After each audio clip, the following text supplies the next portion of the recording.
धर्मांतरण का मामला जिसमें कन्नौज पुलिस जांच कर रही थी, लेकिन वो जांच कानपुर देहात तक आ पहुंची, जिसको लेकर आज कानपुर देहात पुलिस ने खुलासा कर दिया और 3 आरोपियों को पकड़कर जेल भेज दिया। बहरहाल जो राग कानपुर देहात पुलिस राग रही है, वही राग आरोपी भी बता रहा है। पुलिस की माने तो आरोपी नल लगवाता था और लोगों को रोजगार देता था। आरोपी की माने तो उसका भी कहना है कि वो लोगों की मदद करता था और नल लगवाता था। ऐसे में जो लोग उसकी बातों में आ जाते थे, खास करके छोटे लोगों को शिकार बनाता था, अशिक्षितों को, लेकिन जिसके चलते लोग ईसाई धर्म को अपना लेते थे और ये अपने धर्म के प्रति लोगों को आकर्षित करता था। लेकिन बात की जाए धर्म परिवर्तन की, तो इसके गिरोह के और भी सदस्य, जिसको लेकर कानपुर देहात पुलिस जांच कर रही है। कानपुर देहात पुलिस अधीक्षक की माने तो उनका साफ तौर पर कहना है जांच अभी जारी है और अकबरपुर पुलिस कर रही है। बहुत जल्द इस गिरोह के और भी सदस्य गिरफ्तार होंगे।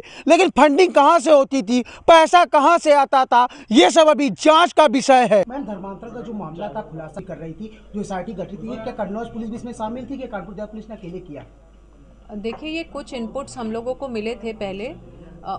उन इनपुट्स के बेसिस पे हम लोगों ने एक एसआईटी गठित की थी और हम लोग लगातार इस मामले में इंटेलिजेंस और इनपुट्स को कलेक्ट कर रहे थे। इंटेलिजेंस और इनपुट्स कलेक्ट करने के बाद हमें कुछ श्योर ऐसी जगह पता चली जहाँ पर ये एक्टिविटीज़ कैरी आउट हो रही हैं, जिसमें कि नवाकांति सोसाइटी के नाम से अकबरपुर में एक स्किल डेवलपमेंट एकेडमी संचालित थी। यह स्किल डेवलपमेंट एकेडमी से 3 लोगों को जनपद कानपुर देहात के अकबरपुर थाने की टीम और एसआईटी ने मिलकर अरेस्ट किया है, जिसमें से कि डैनियल, जो कि उसमें अकाउंटेंट के रूप में काम करते थे, सावित्री शर्मा, जो कि उसी एकेडमी की प्रिंसिपल के रूप में काम करती थी, और हरिओम त्यागी, जो कि पादरी या फादर के रूप में काम करते थे। इन तीनों को हमने अरेस्ट किया था। इनकी मोडस ऑपरेंडी यह थी कि ये लोग मैक्रो और माइक्रो लेवल पे अपना जाल फैलाकर भोले भाले लोगों को, जो कि लोअर कास्ट से होते हैं या फिर SC ST होते हैं या लोअर इनकम स्टैंडर्ड से होते हैं, उन लोगों को अट्रैक्ट करने की कोशिश करते थे। ये लोग कई स्किल डेवलपमेंट के नाम पे, जैसे कि सिलाई, कढ़ाई, अन्य सॉफ्ट स्किल, इन चीज़ों के लिए लोगों को अट्रैक्ट करते थे, अपने पास लाते थे और कई क्लब्स चलाते थे, जैसे कि अवाना क्लब, जो कि बच्चों का क्लब होता था, या फिर ग्रह कलेशिया, जो कि ग्राम लेवल पे या घर लेवल पे पूजा पाठ का क्लब होता था, बाइबल रीडिंग सोसाइटी, इन सब को संचालित करके लोगों को अट्रैक्ट करते थे अपना धर्मांतरण करने के लिए। इसके अलावा ये हैंडपम्प, छोटे और बड़े, और सिलाई मशीन, इन सब को दे करके भी लोगों को आकर्षित करते थे, प्रलोभन देते थे, और प्रलोभन के बाद जब थोड़ी सी इंटीमेसी बढ़ जाती थी तो बैप्टिज्म की प्रक्रिया से उनका शुद्धिकरण करके उनका धर्मांतरण करने की प्रक्रिया को अंजाम देते थे। इस सिरे में हम लोगों को कुछ 50 हैंडपम्प इन्होंने अलग अलग स्थानों पर लगाए हैं, जिनकी जांच हम लोग कर रहे हैं। प्रत्येक हैंडपम्प की कीमत अप्रॉक्सीमेटली 50,000 है। इसमें और कई कड़ियाँ हो सकती हैं जिसके ऊपर हम लोग जांच कर रहे हैं, स्पेशली इनके बैंक अकाउंट्स और इनके यहाँ से जो भी लिटरेचर इनकी नवाकांति सोसाइटी से मिला है, उस पर हम लोग जांच कर रहे हैं। नवाकांति सोसाइटी पूर्व में एक स्कूल के रूप में यहाँ पर संचालित था, जो कि कोविड में बंद हो गया, और उसके बाद हाल ही में एक स्किल सेंटर के रूप में, और उसके पश्चात धर्मांतरण के और अन्य प्रक्रिया बाइबल रीडिंग के लिए उसको यूज़ किया जाने लगा। इसके अन्य लिंक्स को भी हम लोग डेवलप करके और यदि कोई अपडेट्स होगा तो उससे भी आपको अवगत कराएंगे। मैम, पुलिस ताश में बताया कितने लोग अभी तक धर्मांतरण कराए इन लोगों ने?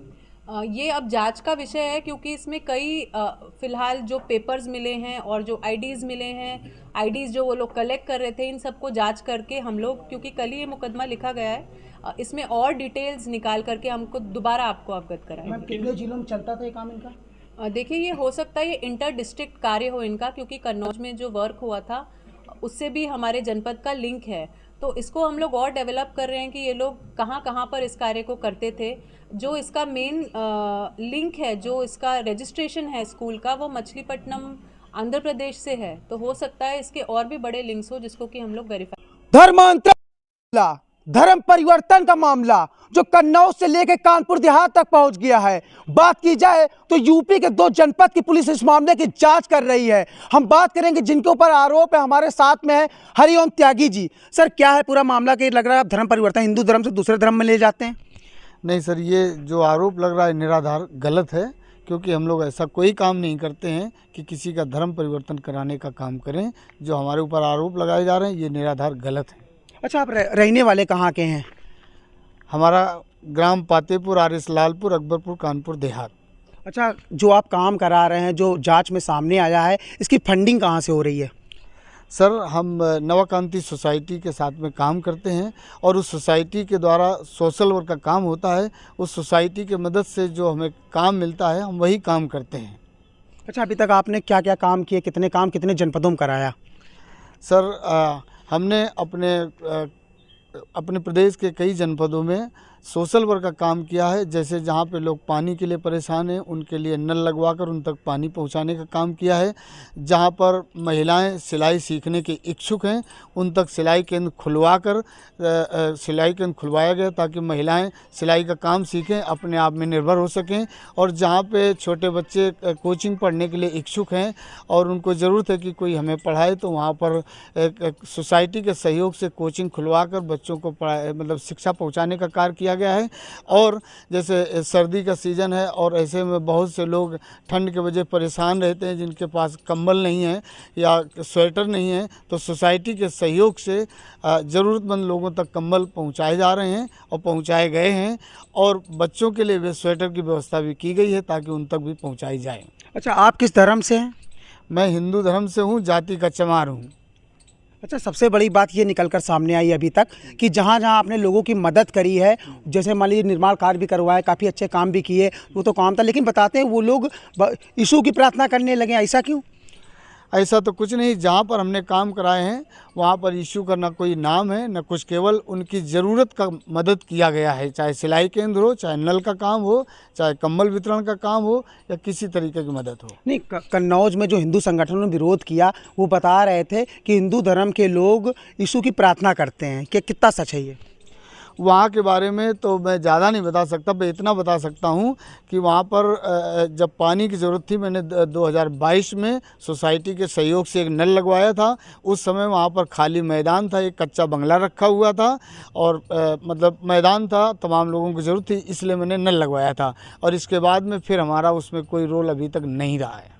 अच्छा, अभी तक जो पुलिस पूछताछ कर रही है आपसे, कन्नौज पुलिस हो गई या कानपुर देहात पुलिस हो गई, किस तरीके से इन्वेस्टिगेशन चल रही है? क्या पूछा, जो बताया जा रहा था मतलब अकाउंट में पैसा आता, फंडिंग, ये आपके पास कहाँ से आता, कौन देता है आपको? हम सोसाइटी के साथ काम करते हैं और सोसाइटी के ही सहयोग से जो हमें पैसा काम के लिए दिया जाता है, हम उसी काम में खर्च करते हैं। अच्छा, बता रहे दक्षिण भारत की ये पूरी सोसाइटी है, जो फंडिंग है विदेशों से है, अकाउंट में पैसा आता कि क्या सही है? इसके विषय में हमें जानकारी नहीं। हमें इतनी जानकारी है कि हमारे काम के लिए सोसाइटी हमें सहयोग करती है, हम लोगों की मदद करते हैं। अच्छा, जो सोसाइटी है किस धर्म की है? जो सोसाइटी है वो जो सोसाइटी है वो मसीह लोगों की सोसाइटी है। मसीह लोगों की है जी। तो क्या आप भी प्रार्थना करते हैं मसीह लोगों की? जी सर, हम अपने घर में अपने परिवार के साथ प्रार्थना करते हैं, बस। और जो अधिकारियों का कहना है, हिंदू संगठन जो बजरंग दल ने विरोध किया आपका सीधा सीधा, कि आप उनको लाते हैं, प्रलोभन देते हैं, पैसा देते हैं, उसके बाद में धर्म परिवर्तन कराते हैं, क्या और भी लोग हैं जो प्रार्थना करते हैं आप ही की तरह? नहीं सर, ऐसा कुछ नहीं है। न मैं किसी को कोई प्रलोभन देता हूँ, न मैं लालच देता हूँ, न किसी प्रकार का मतलब उनको मतलब प्रभावित करने का काम करता हूँ। और आप चाहें तो जहाँ जहाँ मैंने काम कराया है, आप जाके उनसे पूछ सकते हैं। अच्छा, हिंदू संगठन जो विरोध कर रहे हैं, इससे पीछे वजह क्या है पूरी? हिंदू संगठन जो विरोध कर रहे हैं तो उनका मेन मुद्दा है कि ये लोग सोशल वर्क के बहाने से लोगों का धर्मांतरण करा रहे हैं, जो कि निराधार गलत है। ऐसा हम लोग नहीं करते हैं। अच्छा, जो महिलाओं को लेकर आप सेंटर चला रहे हैं, कुल कितने सेंटर हैं आपके यूपी में? हमारा यूपी में करीब 4 दर्जन से अधिक सेंटर हैं जो सिलाई केंद्र चल रहे हैं, जिनके द्वारा महिलाएं सिलाई काम सीख रही हैं। सोसाइटी की तरफ से और क्या क्या काम कराया जाता है? सोसाइटी के सहयोग से वोकेशनल सेंटर और कोचिंग सेंटर और सिलाई प्रशिक्षण केंद्र और बोरवेल के द्वारा लोगों की मदद करने का काम, और जहाँ पे ज़रूरतमंद लोग हैं उनके लिए सर्दियों में कंबल वितरण का काम। और अगर कोई आर्थिक परेशानी में, अगर किसी का बारिश के समय छत गिर गया है और बेचारे परेशान हैं, तो उनके लिए सोसाइटी के द्वारा टीन सेट भी लगवाए गए हैं। अगर किसी के यहाँ आग लग गई, इमरजेंसी कोई दिक्कत हुई, तो सोसाइटी ने उनके घर में भी टीन सेट लगवाने का कार्य किया है। अच्छा, सोसाइटी के पास जो पैसा, क्या जो उच्च अधिकारी आपके मिले सोसाइटी के, क्या उन्होंने बताया कि फंडिंग कहाँ से है? आखिरकार इतना कार, इतना सब कुछ, इतना जो मतलब सेंटर चल रहे हैं, यही एक बड़ा सवाल जो प्रशासन जांच कर रहा है। कुछ पूछा आपने कभी? सर, इस विषय में तो मैंने कभी नहीं पूछा है और ना मैंने इस बारे में पूछा, ना उन्होंने बताया है। बस हमने जहाँ ज़रूरत पड़ी तो मैंने उनसे बात किया, तो जो उनके द्वारा हो सकी मदद हुई है उसी के द्वारा काम हुआ। और जो भी हम लोगों ने काम किया है उसमें सोसाइटी का भी सहयोग रहा है और जहाँ जिस गांव में काम किया है उन लोगों का भी सहयोग रहा है, क्योंकि ये सभी कार्य सहयोग से ही हो रहा है और सहयोग से ही चल रहा है। और हमें सोसाइटी का भी सहयोग मिला है और अपने जनपद के अलग अलग बहुत अच्छे भावुक लोग हैं जो हृदय से दयालु हैं, जिनके पास समय नहीं है, सब कुछ है, तो वो भी हमारी मदद कर देते हैं कि लो हरिओम, ये हमारे नाम से इतने का लेके गरीबों को कंबल बांट देना। सर, मैंने ये काम किया है। अच्छा, सोसाइटी जो है किस नाम से रजिस्टर्ड है? नवकांति सोसाइटी, नवकांति सोसाइटी के नाम से रजिस्टर्ड है। तो क्या मानते हैं अभी तक जो प्रशासन की तरफ से चल रहा है, जो अकाउंट सीज किए गए आपके, ये मोबाइल कुछ प्रशासन ने टेस्ट किया, लिया है आपसे? प्रशासन अपने हिसाब से जांच कर रहे हैं और अभी तक तो जांच में ऐसा कुछ नहीं समझ में आ रहा है और आगे की प्रक्रिया उनके हाथ में है। तो ये हमारे साथ में त्यागी जी थे, जिनका साफ तौर पर नेशन नाउ पे जो बयान था, जो इनके ऊपर आरोप लगे हिंदू संगठन कन्नौज के लगा रहे हैं कि इनके एक परिसर में जाते हैं जहां पर कुछ लोग मौजूद हुए थे और भगवान यीशु की प्रार्थना कर रहे थे जो ईसाई धर्म के। तो उनका कहना है, जो साफ आरोप है, जिसको लेकर उन्होंने मौके पर पुलिस को बुलाई और कई शिकायतें दर्ज कराई कि इनके द्वारा गरीबों को प्रलोभन देकर, कामकाज देकर इस धर्म में लाया जा रहा, जो हिंदू धर्म छोड़ के ईसाई धर्म में भेजने का काम कर रहे हैं। मैम, इसमें विदेश से पैसा कहीं तो ऐसा तो फंडिंग विदेश से हो रही हो? इसको हम लोग बिल्कुल वेरीफाई कर रहे हैं, क्योंकि जो हमें कुछ फ़ोटोज़ उपलब्ध हुई हैं जिसमें कि 15-20 और कुछ फ़ोटोज़ में 40 लोग एक साथ बैठ के बाइबल रीडिंग कर रहे हैं, जिसमें कुछ विदेशी दिखने वाले लोग भी उस प्रेयर मीटिंग में मौजूद है। तो इन फ़ोटोज़ का आकलन कर रहे हैं, साथ ही बैंक अकाउंट्स का हम लोग आकलन करके फैक्ट्स के बेसिस पे आपको आगे अवगत करेंगे। उनके बैंक अकाउंट में कुछ पैसा मिला नहीं? कुछ बैंक अकाउंट की डिटेल हमारे पास है, जो कि अभी हम लोग विवेचनाधीन है वो सारी डिटेल्स, और इसके बारे में आपको फिर से अवगत करें। किन लोगों को टारगेट करते थे? मोस्टली जो लो इनकम ग्रुप होते थे या SC/ST होते थे, उन लोगों को ये लोग टारगेट करने की कोशिश करते थे। मेन मास्टर नाम का नाम अभी आया सामने, मास्टर कौन है? अभी ये जो 3 लोग हमने अरेस्ट किए, इनसे पूछताछ में कुछ हम लोगों को लीड्स मिले हैं, जिसके ऊपर हम लोग फर्दर काम कर रहे हैं। धर्म परिवर्तन के बाद ये क्या महीने के रुपए भी देते थे क्या, ऐसा कुछ? जी, इसमें कुछ ना कुछ पेमेंट भी ये लोग करते थे, जैसे कि 2000, 3000 ऐसे कुछ सूचना दस्तावेजों से हम लोग को मिली है। बने रहिए नेशन नाउ समाचार पर, देखते रहिए हर छोटी बड़ी खबर।